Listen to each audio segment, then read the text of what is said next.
Bienvenidos a Historiar. Este podcast fue creado y producido por la ASAI, Asociación Argentina de Investigadores de Historia. Un podcast sobre historia argentina, latinoamericana y mundial. Acompáñanos en este recorrido por el pasado para pensarnos en el presente.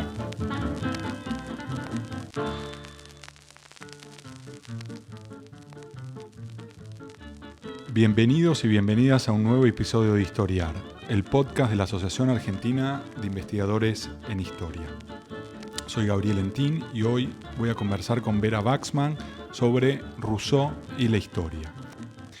Vera Waxman es doctora en filosofía por la Universidad de Buenos Aires y la Universidad de París 8 y profesora de filosofía política en la Universidad de La Plata y en la Universidad Pedagógica Nacional.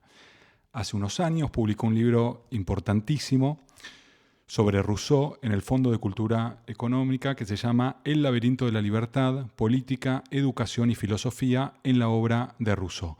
Y próximamente, a fines de junio, Vera organiza el primer congreso del Grupo de Estudios Iberoamericanos sobre Rousseau. Tenemos entonces este podcast sobre un personaje fascinante que es Jean-Jacques Rousseau. Rousseau nace en 1702 en Ginebra, muere en 1778 en la ciudad francesa de Hermonville, escribió sobre filosofía, música, química, botánica, educación y sobre lo que constituye el foco principal de su obra, el origen y naturaleza del Estado, del gobierno civil y de la libertad, que remiten a su libro más conocido, El contrato social, publicado en 1762. Es un pensador omnipresente en la Revolución Francesa y en el resto de las revoluciones modernas, incluidas las de Hispanoamérica y en particular la del Río de la Plata. De hecho, el primer libro publicado durante la Revolución de 1810 fue El contrato social, editado por Mariano Moreno para instrucción de los jóvenes americanos. Bienvenida, Vera, es un gusto recibirte. Gracias por invitarme. Bueno, para comenzar a hablar sobre este filósofo, este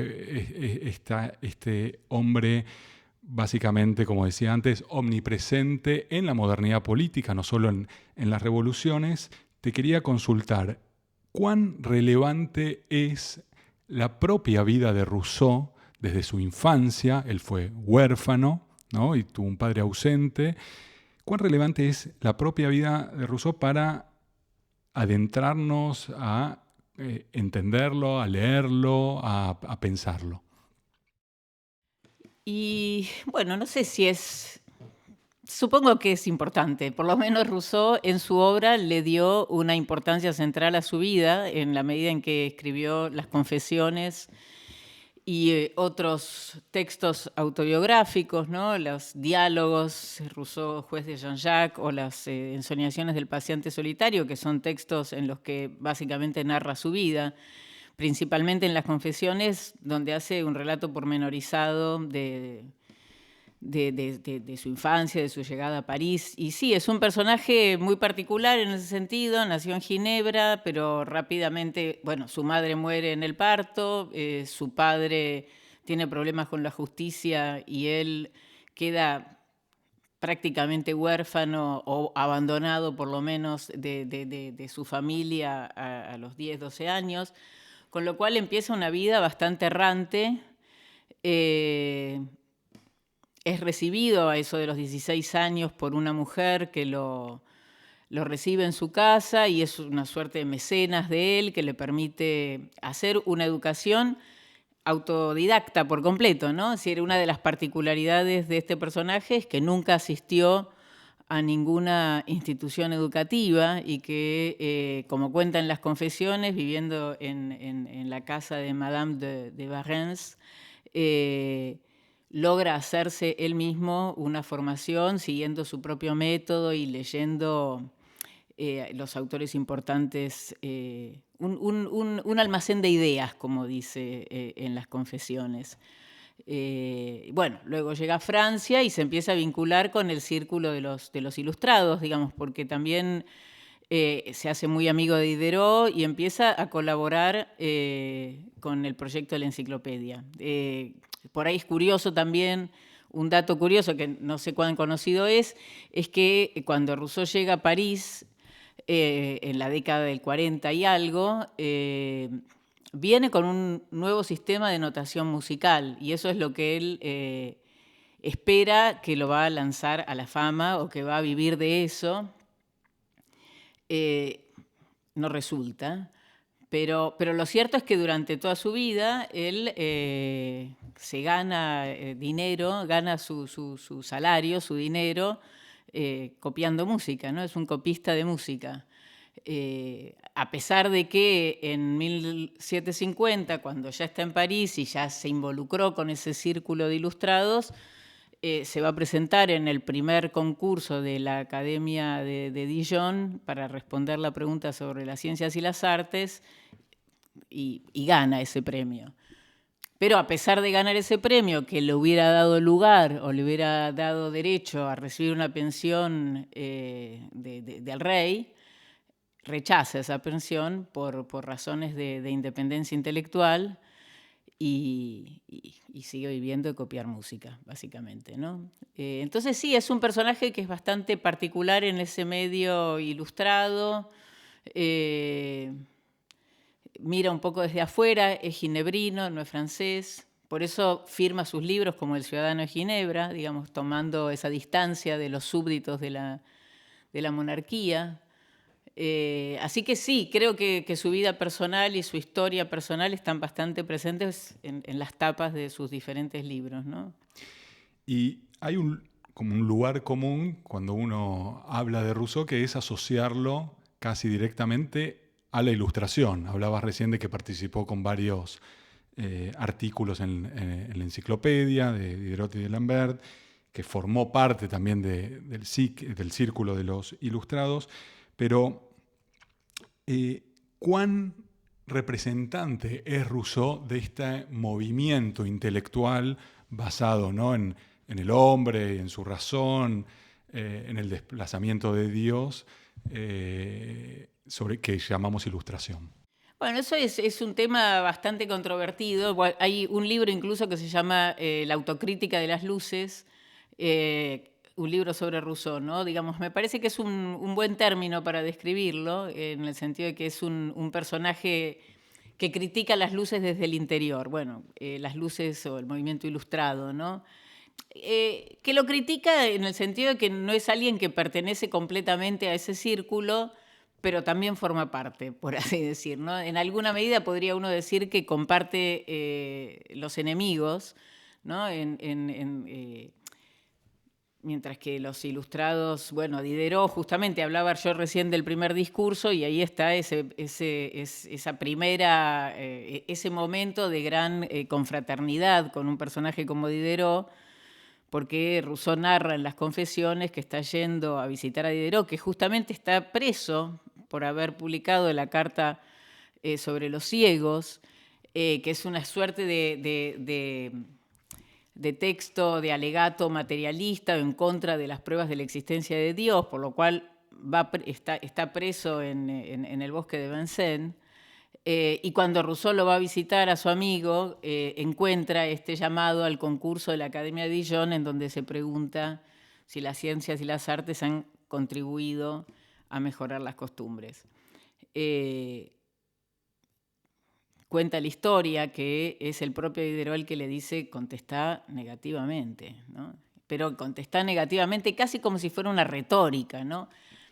Pero eso que parece una elaboración un poco oportunista, me parece que deja una huella fuerte porque Rousseau contesta efectivamente de manera negativa, haciendo una crítica de las ciencias y las artes, y eso se convierte en una suerte de basamento del resto de sus escritos, ¿no? Al punto tal que el propio D'Alembert en el estudio preliminar, en el discurso preliminar de la enciclopedia, hace referencia a uno de nuestros colaboradores que critica el progreso de las ciencias y las artes, ¿no? Es decir, la posición excéntrica de Rousseau uno la podría ver también en ese gesto, ¿no? Es decir, es alguien que está colaborando con... Bueno, con artículos sobre música fundamentalmente en la enciclopedia y luego también con un artículo muy importante en la obra de Rousseau, que es el discurso sobre la economía política, que es la entrada de economía política en el quinto tomo de la enciclopedia. Y creo que ahí se ve un poco esta posición excéntrica, ¿no? Es decir, colabora con el proyecto que claramente supone que el acceso al conocimiento es un factor civilizatorio y de progreso moral y social, que eso es lo que sostiene el proyecto de la enciclopedia, y a la vez lo critica, digamos. Es un poco ese gesto, ¿no? Y yendo a este discurso, que es uno de los primeros que lo hace famoso, el discurso sobre las ciencias y de las artes, ¿por qué para él no contribuyen? ¿Por qué es crítico con el avance de las ciencias y de las artes para las costumbres? Yo creo que ahí Rousseau está adelantando una mirada sobre, bueno, que después lo va a desarrollar mucho más ampliamente en el segundo discurso, que es el discurso sobre el origen de la desigualdad, que son los elementos que llevan a la conformación de un cierto individualismo o de lo que uno podría llamar la vanidad o la concentración, para decirlo en términos más rusonianos, la concentración del amor propio, ¿no? Entonces, esa va a ser como la consolidación, sobre todo en el discurso sobre el origen y los fundamentos de la desigualdad, de su mirada antropológica, ¿no? De la mirada que proyecta Rousseau sobre el hombre y de la preocupación social que tiene, que es, bueno, como este mundo moderno, este mundo de la ilustración también, fomenta un cierto modo de vanidad, un orgullo, una apariencia, más que una expansión del amor de sí mismo, podríamos decirlo un poco en estos términos, si vamos a entrar un poco en sus ideas.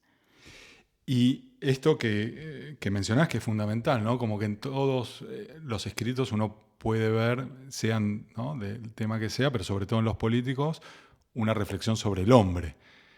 Esta antropología política, ¿no?, de Rousseau. ¿Cómo piensa él al hombre y más también en lo que va a ser su obra más conocida hoy, que es El contrato social? ¿Qué es para Rousseau el hombre? ¿Cómo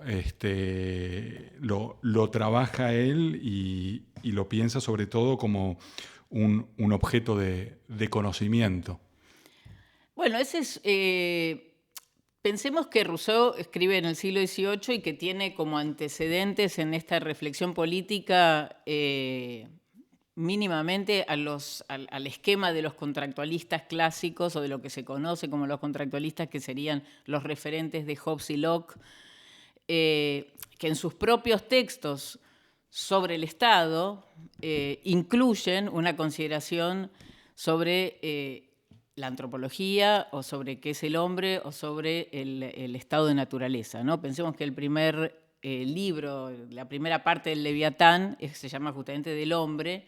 Hobbes describe una naturaleza humana que va a conducir a una forma de Estado. Entonces, esa forma de argumentación, de decir, bueno, hay un estado de naturaleza porque el pensamiento político moderno parte de la artificialidad de la política, ¿no? Es decir, ¿qué quiero decir con esto? Que mientras que para los... que no hay una naturaleza sociable del hombre, ¿no? Es decir, tal vez eso es algo que uno podría discutir en Rousseau, que dice el hombre no nace sociable, pero está hecho para llegar a serlo, con lo cual... Pero en todo caso, podríamos decir que lo que los modernos tienen que explicar, para decirlo de manera muy general y vaga tal vez, pero lo que los modernos tienen que explicar es por qué los seres humanos se juntan en una sociedad. Que sería digamos, discutiendo con los antiguos, ¿no? Como Aristóteles, que el hombre es por naturaleza un animal social. Claro, es decir, que el hombre es un zoon politicón, quiere decir que el que no vive en una polis es una bestia o un dios, ¿no? Es decir, que si sos hombre, perteneces a esa estructura política. Los modernos parten de una perspectiva diferente, es decir, son individuos aislados que un buen día se juntan. Es decir, después, bueno, uno puede pensar qué modelo rinde más, pero en todo caso estos parten de esta idea. Y claramente la discusión ahí acerca de si es una naturaleza buena o mala, para mí no es tan...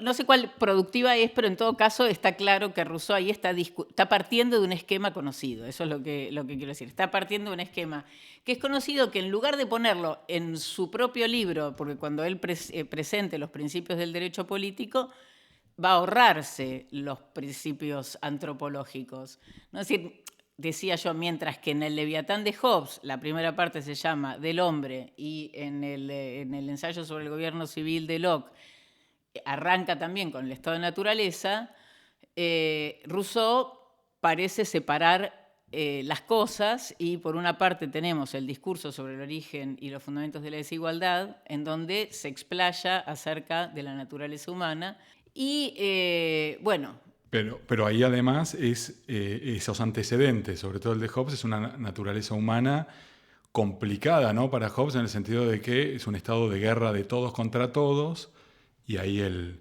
Estado sería la respuesta a esa necesidad de salir, ¿no? Y de asegurar también la vida, los bienes, exacto, la libertad. Claro, sí, Hobbes describe una naturaleza conflictiva, un modo de funcionamiento del deseo humano que lleva de manera casi inevitable a la confrontación de unos con otros. ¿Y Rousseau qué dice? Rousseau justamente eso es lo que intenta criticar, y su argumento principal en el discurso, en el segundo discurso, en el discurso sobre el origen de la desigualdad, es que estos pensadores vieron mal el problema, que creen describir al hombre natural, pero que en realidad están describiendo al hombre civil. Es decir, que están describiendo a los individuos que tienen delante de sus ojos, es decir, a los individuos ya socializados y civilizados en un determinado modo de vida.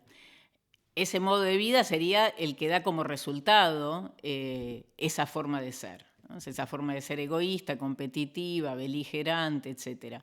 Todo eso y este me parece que es el gran aporte de Rousseau, y que también la modernidad o la contemporaneidad que todavía puede tener, ¿no? Porque en algún punto uno puede decir, bueno, en realidad Rousseau, que sea la naturaleza humana, no le importa mucho, porque lo que nos está diciendo es lo que somos es el resultado de las relaciones que mantenemos con otros seres humanos o con el mundo material que nos rodea. Es decir, no hay un fondo invariable, ¿no? No hay un fondo, una esencia humana, una naturaleza humana que no vaya a cambiar, sino que lo que hay son relaciones, y en función de cómo se establezcan esas relaciones es qué naturaleza humana vas a terminar desarrollando, ¿no? Por eso es que la organización política y la organización estatal terminan siendo tan fundamentales para el tipo de hombre que quieras tener, ¿no? Es decir, si vivís en sociedades injustas, en sociedades desiguales, en sociedades en donde las reglas sean que cuanto peor le vaya a tu vecino, mejor te va a ir a vos, entonces probablemente las relaciones que consigas y el tipo de persona que consigas, estoy simplificando, pero digamos, me parece que a los fines de la explicación sería eso, ¿no? Es decir, depende de las relaciones en las que estés inmerso, el tipo de naturaleza, lo digo entre comillas, naturaleza, porque no es natural, sino que es artificial, en definitiva, es fabricado, es lo que vas a conseguir, ¿no? Entonces, la descripción del hombre tiene que poder sacar todos esos añadidos que ha puesto la vida social para poder llegar a una naturaleza que no va a ser ni buena ni mala, que en definitiva va a ser algo que sea maleable, que sea... Bien, pero por lo que estás diciendo, el desafío de Rousseau parecería ser cómo construir o fabricar una nueva naturaleza humana saliendo de este esquema binario, estado de naturaleza, estado social. Bueno, él no sale totalmente de eso porque claramente en vez de decir hay un estado de naturaleza que va a ser un estado de guerra y hay un estado político que es ordenado, ¿no? Es decir, como dice, si uno toma el caso de Hobbes, está claro que para Hobbes no hay nada del estado de naturaleza que esté en el Estado, porque si algo de eso persiste, es como lo que va a contaminar de belicosidad la política. En el caso de Rousseau yo diría que lo que va mostrando es justamente cómo se llega a ser cómo se llega a ser el hombre de Hobbes, cómo se llega a ser el hombre egoísta, vanidoso, competitivo, ¿no? que Hobbes parece presentar. A mí me parece que Hobbes, esto lo digo para defender a Hobbes y es casi un paréntesis, pero Hobbes diría, yo no digo nada de todo eso, digo simplemente así funciona la cosa. Vos fijate qué hacés con gente que funciona de esta manera. Pero Rousseau parece querer, según yo lo entiendo, me parece que al partir de una naturaleza que no está determinada, sino que es maleable, infinitamente maleable, diríamos, ¿no? Es decir, no se sabe cuánta maleabilidad puede tener, y lo que él constata en el discurso sobre la desigualdad es que ya ha sido moldeada de determinada manera, pero como eso no corresponde a una naturaleza invariable, la pregunta que entiendo yo se estaría haciendo Rousseau es ¿por qué esto no puede volver a cambiar? Si lo que somos depende de las relaciones en las que estamos, entonces las instituciones que nos moldean podrían moldearnos de otra manera, ¿no? Entonces, de algún modo, la educación y la política vienen a configurar ese nuevo orden de relaciones que darían seres humanos un poco más cooperativos, un poco más cuyo amor propio estuviera menos concentrado. Que es uno de los temas centrales del contrato social del que vamos a hablar después de la pausa. Este es el podcast de ASAIG, la Asociación Argentina de Investigadores en Historia. Te invitamos a asociarte y a seguirnos en las redes, en Twitter, en Facebook e Instagram. Toda la información sobre la asociación la puedes encontrar en nuestra página asaig.org.ar. Te esperamos todos los sábados con un nuevo episodio de Historiar, sobre los grandes temas de nuestro pasado, abordados por especialistas e historiadores profesionales de manera cordial pero rigurosa. Seguimos con nuestro episodio de hoy. Seguimos conversando en Historiar con Vera Waxman sobre Rousseau y la historia.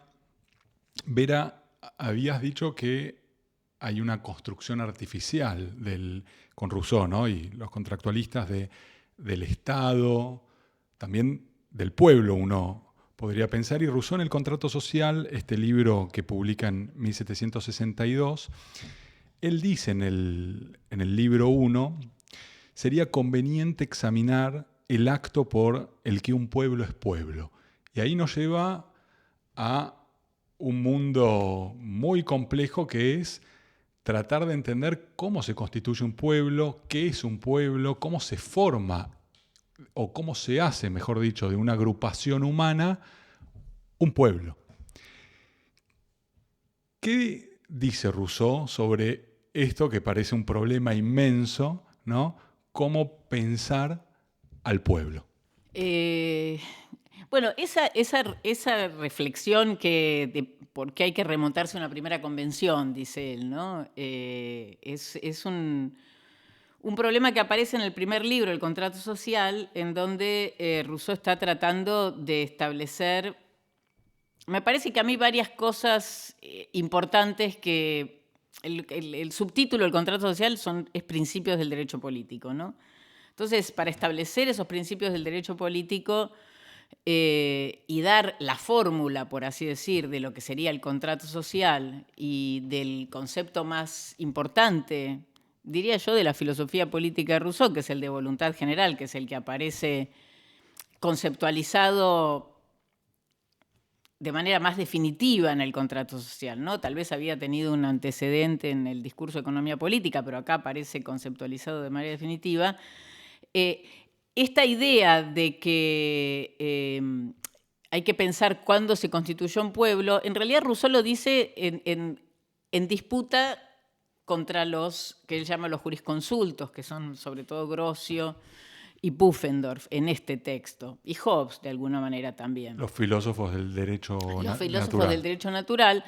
¿Por qué? Porque lo que él está ahí achacándoles a estos filósofos es haber propuesto... Yo voy a empezar un poquito antes, Gabriel, si me disculpas con esto, porque me parece que este es un problema que aparece en el capítulo 4 del primer libro. ¿Y qué está haciendo Rousseau en el primer libro? Está diciendo, bueno, ya libertad natural no existe más. Y tendríamos que... Y para mí hay un problema que es muy interesante de pensar en el marco de esto que venimos diciendo, que es el que le preocupa a Rousseau acá, que es cómo se concilia la obediencia y la libertad. ¿Por qué digo eso? Porque este es el problema central que él dice que su libro va a resolver, ¿no? Es decir, de alguna manera, la necesidad de la obediencia es lo que está claro para todos estos filósofos de la modernidad, ¿no? Es decir, tenés que resolver, partís de estos principios que decíamos antes, que no eran los que se le había ocurrido a Aristóteles, ¿no? Que son todos los hombres iguales. Pero acá parten de que los hombres son iguales y que además son libres. Agrego, Vera, la cita con la que comienza el contrato social, Exacto. que dice: el hombre ha nacido libre y sin embargo por todas partes se encuentra encadenado. Claro, justamente ese comienzo del contrato social es extraordinario porque ahí condensa un montón de problemas y de conceptos, ¿no? Porque el hombre nació libre y en todas partes está encadenado, pero Rousseau se pregunta después, ¿cómo se produjo este cambio? Y él dice, lo ignoro. Nosotros acabamos de hablar del discurso sobre el origen de la desigualdad, con lo cual estamos casi seguros de que él no lo ignora, porque escribió un libro, digamos, bastante extenso sobre ese tema. Entonces, no es que lo ignore, es que realmente no me importa en este punto, ¿verdad? Sí, en este punto no me... Entonces, ¿cómo se produjo ese cambio? Lo ignoro. ¿Qué es lo que puede volverlo legítimo? Creo poder resolver esa cuestión. Estoy citando de memoria, por ahí hay alguna otra cosa en el medio. Pero eso es lo que me interesa, digamos, acá el problema es qué es lo que puede volver legítimo ese cambio. ¿Cuál es ese cambio? El cambio es de libre a encadenado, ¿se entiende? ¿No? Es decir, no es que Rousseau quiere que volvamos a ser animalitos salvajes y seamos libres de nuevo. El hombre nació libre, esa libertad natural ya está perdida, olvídate. En todas partes está encadenado. Lo único que nos queda en esta modernidad política que nos toca es cómo vamos a volver legítimo ese cambio, es decir, cómo vamos a volver legítimas esas cadenas que tienen los hombres que ya no tienen más remedio que obedecer a una autoridad estatal. Pero qué difícil que parece pensar así esta palabra que parece simple, que es libertad. Bueno, es que ese es precisamente el desafío del contrato social, es decir, bueno, en definitiva, la libertad solo es posible cuando obedeces a la voluntad general. Este es el cambio, digamos, si uno toma de manera, nuevamente, el contraste con Hobbes y pensar que la libertad es la ausencia de impedimentos, Rousseau dice, no, la libertad no es la ausencia de impedimentos, la libertad es la obediencia a la ley que vos mismo te has dado, ¿no? Entonces... Digo, ahí como un paréntesis serían como dos interpretaciones, si lo trasladamos al presente uno podría decir una más bien liberal, una libertad más bien liberal, que es, como dijiste, la ausencia de impedimentos, la ausencia de obstáculos. Yo soy un individuo, quiero hacer algo. Digamos, sí. Exactamente, la libertad en términos de Isaiah Berlin, ¿no? Negativa Claro. y positiva, mientras que Rousseau no tiene esa concepción liberal de la libertad donde lo que hay es un individuo, ¿no? Porque también está la comunidad, el orden de leyes. Claro, la voluntad general es justamente la soberanía, ¿no? Es decir, ¿por qué nos interesa pensar a Rousseau o leer a Rousseau o leer el contrato social? Porque esa idea de que lo que hace el pacto social, vuelvo a lo anterior, porque creo que para no perder el hilo de lo que estábamos diciendo, a ver si puedo ordenar un poco esto, para ver cómo llegamos a la voluntad general. Porque vos me preguntabas al principio cuál es cómo un pueblo se hace un pueblo, ¿verdad? Entonces yo diría que si seguimos el razonamiento que está proponiendo Rousseau en este primer libro, una vez que abandonamos la libertad natural y una vez que tenemos que aprender a obedecer y que tenemos que volver legítima esa obediencia, esa es la solución que va a dar. Y después de eso, entonces, Rousseau empieza a examinar cuáles serían los argumentos para obedecer. Uno podría hacer la ley del más fuerte. Bueno, eso no es ningún derecho, ¿no? Es decir, no hay ley del más fuerte. La ley del más fuerte no es una ley en la medida en que puede venir otro que sea más fuerte y ya se terminó. No hay una ley que dependa únicamente de la fuerza. Alguien que se imponga por la guerra. Claro, eso es totalmente contingente, en definitiva, ¿no? Es decir, pero entonces, ¿por qué? Volviendo a esto que decíamos de los jurisconsultos, Pufendorf, Grocio e incluso Hobbes, porque estos pensadores que dicen, bueno, no hay ninguna indicación natural ni sobrenatural de quién tiene que mandar. Y no hay fuerza y no hay una indicación de un derecho divino que te diga es este, ¿no? Entonces vos tenés que buscar algunos otros indicadores. Entonces Rousseau ahí se dedica a decir, bueno, puede ser que haya convenciones, que haya un pacto. Y ahí el problema es que están estos pensadores que propusieron pactos, pero que son pactos que podríamos decir, en términos de Rousseau, se parecen bastante a un pacto de servidumbre voluntaria, ¿no? Y es los pactos que él le está achacando a los jurisconsultos, que dicen, bueno, ¿por qué si un individuo puede entregarse a otro a cambio de alimentos, por qué un pueblo entero no podría entregarse a un rey a cambio de su manutención, ¿no? Y decir, y pactar esa obediencia. ¿Y por qué no podríamos legitimar un gobierno monárquico absoluto por medio de un pacto? Bueno, todo eso es lo que Rousseau no estaría aceptando y lee ese modo de razonar, además de ser falso en los términos históricos, digamos, no hay ningún pueblo, ningún rey que proveyera, ¿no? Es decir, Rousseau dice, bueno, nunca se vio que les garantizara ni la manutención y que no los mandara a la guerra. Entonces, no me vengas con ese tipo de razonamiento. Ni hay hombres providenciales. Tampoco. Entonces, no hay ningún dato ni natural ni sobrenatural. Tenemos que ir a un pacto. ¿Pero qué tipo de pacto? Porque también el pacto puede ser una trampa, que eso es lo que Rousseau está advirtiendo ahí. Entonces, dice...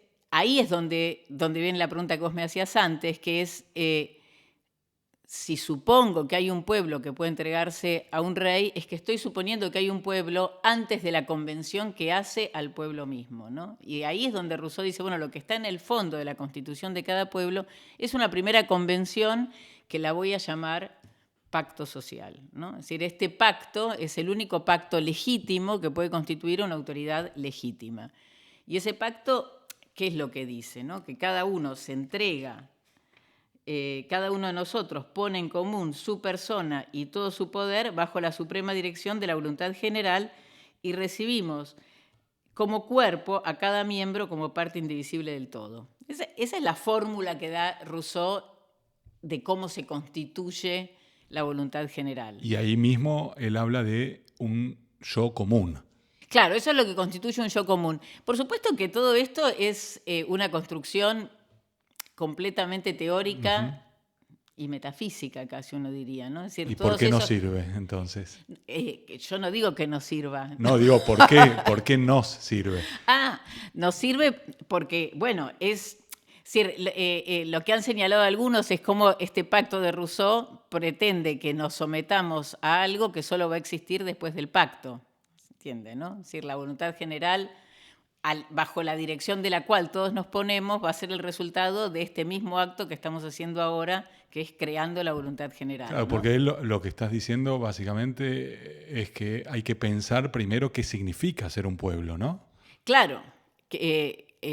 Para Rousseau, y eso es lo que me parece que es muy interesante acá en el contrato social, porque justamente Rousseau lo que nos está diciendo acá es cuando se genera el Estado, se genera el pueblo, y es lo mismo. En realidad depende de desde qué punto de vista lo mires.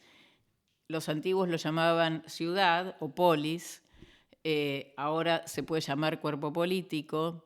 Si lo ves desde el punto de vista de las relaciones internacionales, lo vas a llamar potencia, porque vas a medir cuánta fuerza tiene respecto de otras naciones. Si lo ves desde el punto de vista de los que obedecen, lo vas a llamar súbditos. Si lo ves desde el punto de vista de los que votan, lo vas a llamar pueblo o ciudadanos. Entonces, lo que nos está diciendo Rousseau ahí es que el Estado, la voluntad popular, la voluntad general, que es la voluntad popular también, la soberanía, La República. Y la República, el cuerpo político, todo eso es lo mismo según cómo lo estés mirando, ¿no? Es decir, desde qué punto de vista... Entonces, ¿por qué nos interesa y por qué nos sirve eso? Porque en realidad lo que está conceptualizando es que se entiende por soberanía popular, ¿no? Es decir, ¿qué quiere decir que la soberanía está en el pueblo? ¿No? ¿Y qué quiere decir? En términos de Rousseau, entiendo que lo que quiere decir es que la voluntad general se manifiesta a través de la ley y que la ley es lo único que puede mediar entre los individuos, ¿no? Es decir, lo que está entre los individuos no es el poder ejecutivo, sino que es la autoridad de la ley, básicamente. Y algo de lo que vos hablas en tu libro también, ¿no? El objetivo de todo esto también, de este pacto, es la libertad. Es que es la única libertad que nos queda, te diría yo. Es decir, no hay otra. La libertad de la ausencia de impedimentos, o entender la libertad como un capricho o como un poder o como la expresión de lo que quiero simplemente, no tiene ningún sentido para Rousseau. Eso es una suerte de libertad natural que ya no existe, digamos, que es solamente avasallamiento del otro. Es decir, la única libertad que podemos tener es la obediencia a la ley. Que sería una libertad común. Que es una libertad común y que ni siquiera sería la libertad de la ausencia, digamos, de que todo lo que no está prohibido está permitido, ¿no? Es decir, no es esa la que está diciendo Rousseau, digamos, la verdadera libertad. Por eso hay una frase muy polémica y casi irónica del contrato social, que es el que dice, bueno, el Estado tiene que tener fuerza porque aquel que no obedeciere a la voluntad general se lo va a obligar a ser libre, ¿no? Es decir, se lo va a obligar a ser libre, digo, es una provocación porque después a lo largo del texto nos enteramos de que la voluntad general en realidad no puede obligar a ningún individuo porque la voluntad general legisla en general, quiere en general, y la ley es general, nunca es particular, ¿no? Es decir, lo particular son los decretos, no las decisiones de gobierno, pero no la legalidad, ¿no? Y en realidad la manifestación de la voluntad general, la expresión de la voluntad general es la ley, ¿no? Entonces, en ese sentido, me parece que la importancia de Rousseau es precisamente esa, ¿no? Es decir, lo que media entre los individuos, la única autoridad legítima que podemos reconocer es la autoridad de nosotros mismos hecha ley, ¿no? ¿Y por qué crees que el pacto, el contrato social, tuvo tanta repercusión en lo que después van a ser las revoluciones, ¿no? Comenzando por la Revolución Francesa, pero ahí hay algo en esto de que estás describiendo de Rousseau, uno podría decir, de Rousseau revolucionario. ¿Cuál es la atracción? Porque después cuando uno piensa en las revoluciones, bueno, son todas revoluciones que hacen algo que Rousseau rechazaba, que es representar, ¿no? al pueblo, a la voluntad general y a la soberanía. ¿Cuál es ahí, en tu opinión, el atractivo de este planteo de Rousseau para que sea prácticamente el filósofo, quizás junto con Montesquieu, o uno de los filósofos más citados por todos los revolucionarios en Occidente? Creo que, bueno, se podría responder de varios lugares esa pregunta, o a mí me sugiere varias cosas. Si tuviera que decir cuál es el atractivo revolucionario, creo que es la voluntad general, sin duda, ¿no? Es decir, la conceptualización de la soberanía popular, me parece que eso es definitivo en este caso. Ahora, después está el concepto de revolución, que no sé si es el mismo, y no sé si la soberanía popular, en términos de lo que Rousseau pensaría, surge de una revolución. Eso sería otra pregunta. Es decir, si Rousseau mismo, si el pensamiento de Rousseau, en los términos de la soberanía de la voluntad general, es un pensamiento que lleva a lo revolucionario, no lo sé. Digamos, podría decir en ese sentido que Rousseau, en Emilio, que también es un texto de 1762, en el libro tercero, dice, vivimos una época de revoluciones, ¿no? Es decir, ya ve venir, de alguna manera, que el mundo va a cambiar. Si lo ve venir con entusiasmo, a mí me parece que no. ¿Pero por qué digo que me parece que no? Porque me parece que hay varias advertencias de Rousseau donde dice, bueno, cuidado que ha habido cambios súbitos que no necesariamente conducen a mayor libertad, ¿no? Es decir, el problema para Rousseau, vuelvo al principio, como está puesto en que somos las relaciones que podemos establecer con los otros seres humanos y con las cosas que nos rodean, la libertad es un poco un misterio, digamos. ¿Por qué los hombres, en el discurso sobre el origen de la desigualdad, está esta frase famosa que también que es corrieron a sus cadenas creyendo asegurar su libertad, ¿no? Es decir, pueden pactar la propia voluntad de los individuos, no es algo que sea una garantía de camino a la libertad. Por lo tanto, mientras no modificás el fondo de lo que los individuos son, mientras esa naturaleza humana sigue presa de ese mismo tipo de relaciones, no tenemos por qué pensar que una revolución va a cambiar de la noche a la mañana esa naturaleza. Creo que el elemento revolucionario en Rousseau, si lo hay, y creo que lo hay, me parece que tiene que ver con esa ilusión de lo que podríamos llamar el hombre nuevo o la posibilidad de la maleabilidad de la naturaleza humana o de la no naturaleza humana, ¿no? De la maleabilidad de lo que los hombres pueden llegar a ser. Y eso creo que sí, ahí puede haber un elemento que, bueno, que puede dar resultados insospechados. No sé, hay unas páginas muy, muy interesantes sobre este punto en el texto de Arendt sobre la Revolución Francesa en comparación con la Revolución norteamericana y sobre la inspección de Robespierre como el incorruptible de lo que sería el interior del hombre. Y Arendt, por ejemplo, lo ve muy vinculado a la figura de Rousseau o al alma pura de Rousseau, ¿no? Entonces, hay muchas interpretaciones en este sentido, pero para resumirlo, yo diría que si Hobbes no puede ser interpretado como un revolucionario, podríamos decir que es porque justamente dice, bueno, esta naturaleza es así, en términos de Rousseau sobre todo, ¿no? Si somos las relaciones que hemos construido, esto es lo que son, y más vale controlarlos, que obedezcan y dejarles que se muevan en aquello que no está prohibido. Rousseau, en cambio, tiene como una expectativa mayor sobre esta gente que somos nosotros, ¿no? Y dice, bueno, se puede modificar.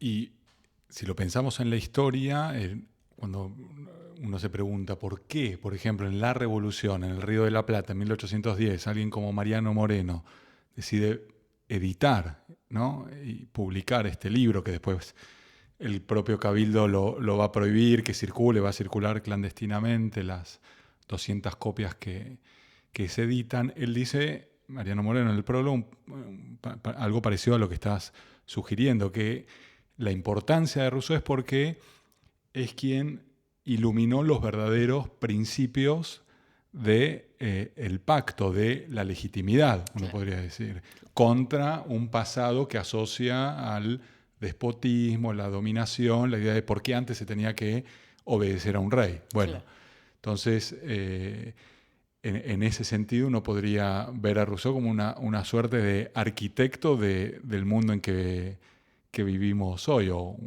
Y de las bases, digamos, de la soberanía democrática, creo que sin duda, ¿no? Es decir, sí, diría que sí. Y al mismo tiempo la lectura, que sobre todo del siglo XX, del Rousseau, totalitario, ¿no? Con esto que decías antes de que hay que obedecer. Exacto, ¿no? a la voluntad general. A la voluntad general da y lugar a obligar muchas a interpretaciones. Y yo quería agregar una cosa más, porque vos antes dijiste, bueno, cuando me preguntaste por los revolucionarios, como el rechazo de la representación en el contrato social, ¿no? Es decir, la idea de que la voluntad general no puede ser nunca representada, de que el pueblo tendría que estar en una especie de asamblea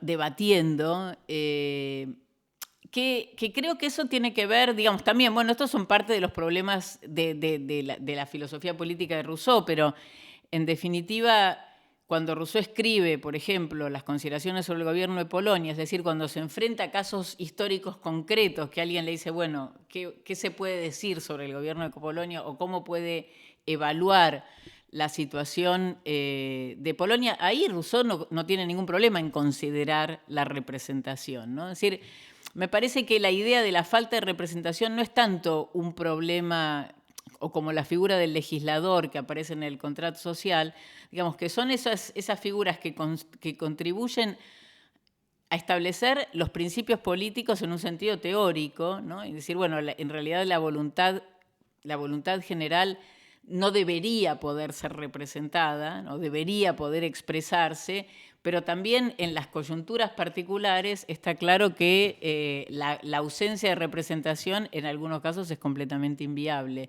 Y creo que también es un pensador que tiene un cierto realismo en ese sentido, que puede lidiar con esas situaciones, ¿no? Entonces, me parece que la no representación de la voluntad general es un principio más teórico que práctico, en definitiva, ¿no? También se lo acusó a Rousseau de decir, bueno, entonces esto vale para repúblicas muy pequeñas, prácticamente para una comuna, pero no podría tener... Entonces, creo que eso hay que tomarlo con alguna flexibilidad, ¿no? No haría de eso un principio fundamental, sí teórico, pero no necesariamente práctico. Muchísimas gracias, Vera. A vos. Y a nuestros oyentes los invitamos a escuchar la próxima semana un nuevo episodio de Historiar. Muchísimas gracias.